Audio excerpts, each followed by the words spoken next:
Hey everyone, Chell here with Prismatic Powders. Welcome back to the channel. Today we're going to show you how to create a custom recipe with the Nordson Encore VT. And there are a couple of ways to do this, but we'll start with how to do it from the home screen.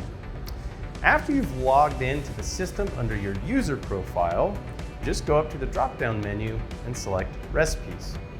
Then you need to select Create New. And from here, you just add a clever name for your recipe and give it a numerical rank for the list.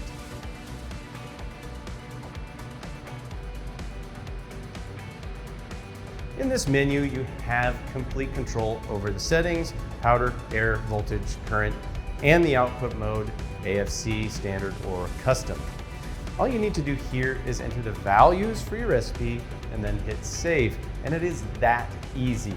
The other way to approach this is from within a recipe that you are already working in. So let's say you have a recipe for metallic powder that was perfect for your shop in April, but you have problems with humidity in July and you need to drop the voltage.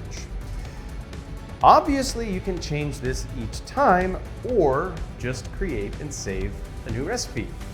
This is super easy to do. Just make the needed change to the current recipe that you're working in. And when you hit save, it's going to ask you if you want to create a new recipe or update the existing one.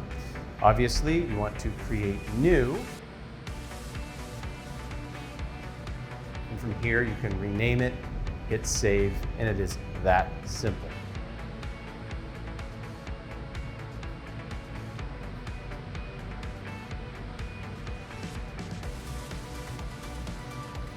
All right, that is it for this tutorial.